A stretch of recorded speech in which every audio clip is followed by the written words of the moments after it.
Yo, what is going on, you slackers? I am your host, Slackerz Gaming, bringing you my predictions for the 5 upcoming fighters for the Super Smash Bros. Ultimate Fighter Pass. Now, I know the game comes out literally tomorrow, Friday, maybe tonight, who knows? Maybe some people are able to get it early, stores doing a midnight release, or, whatever time zone you might be in, you might get it, before Friday technically, but you know what, hey, let's do it. DLC predictions. I'm doing this before the Game Awards, just in case there is any sort of reveal at the Game Awards. I'm not too sure if there'll be a Smash DLC character reveal, but I'm sure Nintendo's got something for that. But anyway, let's jump into kind of my predictions. I'm going to say, some pretty obvious characters, explain why, and then yeah, well, then we'll just go over it at the end. But let's jump into the first character that I think has a really good chance to be DLC. And that is going to be Edelgard from Fire Emblem Three Houses. Now, okay, so I'm going to kind of break it down the Fighter Pass, how they have it, each individual thing that you can buy for DLC. It's going to include a character, a stage, and then multiple songs. I'm not going to go over too many songs. I mean, I'll mention it, or give a little mention for a song. But first up, Fire Emblem Three Houses. Now, this is not the order I'm expecting it to be in either. These are just 5 characters that I'm predicting for the DLC, and I would not be surprised at all. But, and I just want to keep it, I just want you guys to keep in mind, these aren't my personal picks that I would like to see for DLC. These are just what I think Nintendo will end up doing for DLC. My 5 picks, if I picked differently for DLC, I have a lot of differences between the two, comparisons here. But anyway, let's go. Fire Emblem Three Houses, of course, upcoming Nintendo game, big game for them coming up in 2019, and it just makes sense for them to promote, a new Fire Emblem character through Smash Bros. DLC. They've done it with Corrin. It's nothing new. Sure, there's always the argument, there's too many Fire Emblem characters, too many sword wielders, but, that's where Edelgard would come in, and be a difference. Edelgard, I think, I'm pretty sure she's a female, or I don't know if you can make it, male or female, I don't remember, but Edelgard, you can have that character wield axes and magic as well, so it'd be pretty awesome to just have Edelgard kind of be like the first axe wielder, would be separate herself from the the rest of the roster, and well, from the Fire Emblem roster in this game. Make her just unique, totally different. Kind of go with the maybe Robin sort of route. Use a little bit of magic, but get the axe sort of moveset in there as well. Kind of mix and match kind of the two. It just makes sense. Of course, well, for stages, I don't really know any locations for the upcoming Fire Emblem Three Houses, so I can't really give you an exact stage because I don't know too much info. I don't think we really know too much info on the game yet, so you can't really narrow down an exact stage. But obviously, if Edelgard came into the game as DLC, there's going to be some sort of stage from Fire Emblem Three Houses. Just makes sense. So let's move on to the second character, which is going to be, yes, Crash Bandicoot. Now, character's been wanted for, a long time, has had a lot of buzz about this character a lot over the past, few months since Smash Ultimate's been announced. Phil Spencer was even trying to, maybe he wasn't trying to petition, but people were asking him on Twitter, even during the Smash ballot for Wii U 3DS, saying, hey, would you allow, would you allow Banjo to be in Smash? And he said yes. Fans want it.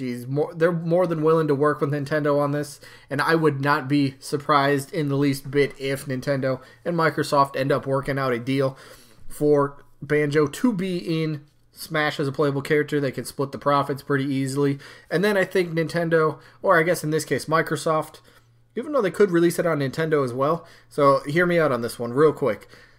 They announce, and this is just a prediction for the Game Awards, they announce Banjo-Kazooie as a playable character for Smash Ultimate as DLC sometime down the road, right? Then, either after or before that, Microsoft would announce, hey, we're remaking the Crash Bandicoot games, Crash 1 and 2, or, Banjo-Tooie, remaking those games, kind of following the path that Crash and Spyro have gone, and then they could do that and I'm going to get to the stage in a second, but you know, go with the remaster kind of route, get fans, you know, interested in them again, see, you know, get them back into the eyes of the fans and stuff like that. I think that'd be a great path for Microsoft to do, and then plus they could do like a joint sort of game. They could release it on Xbox consoles first, because it is their property after all. But then maybe, you know, after 1 or 2 months or something, or maybe even the same day, who knows? They could release the Crash Bandicoot. Why do I keep saying Crash? They could release the Banjo-Kazooie, you know, remastered games on Xbox and the Switch. That would be absolutely nuts, because Phil Spencer and Microsoft, they know how much the Rare IPs meant to Nintendo, and I think they would work very well. It would sell very well, I'm pretty sure. I mean, it's a great course. And then for the stage, this is where, okay, this one's a bit strange because I'm not doing a Banjo stage. I really think there's going to be some sort of Minecraft content in this game, and I'm thinking it's going to be a stage. And they're going to pair it with Banjo-Kazooie. Yeah, that doesn't make sense, but I'm, you know, a big believer of Vergaben, and he said that there's Minecraft content, but now he's saying there's a Minecraft boss in World of Light or something. I don't know. I could see them kind of doing this, though. Microsoft this is to get, you know, all right, we'll give you Banjo, but we want some Microsoft content in there as well. So they give us a Banjo state or a Banjo character, but then we get a Minecraft stage, and I think it could work a lot like the Paper Mario, not the Paper Mario, but the Mario Maker stage, where it just kind of rotates and, you know, shifts through a bunch of stuff, and, you know, the stage kind of transforms. I think they could do that, because Minecraft, you could just build a whole bunch of different stuff, tear it down. I think that'd be a good way to go for the stage. So I don't know. I think Banjo with a Minecraft stage, I can see it happening. Maybe some other people wouldn't like that. I'd much rather prefer, you know, a Banjo with a Banjo stage. That just makes way more sense. But I think this is a possibility, at least. But anyway, let's move on to character number 3. And I kind of already mentioned it, but Crash Bandicoot. Of course, Crash, the Insane Trilogy, came out last year on PlayStation. Just recently came out on the Switch.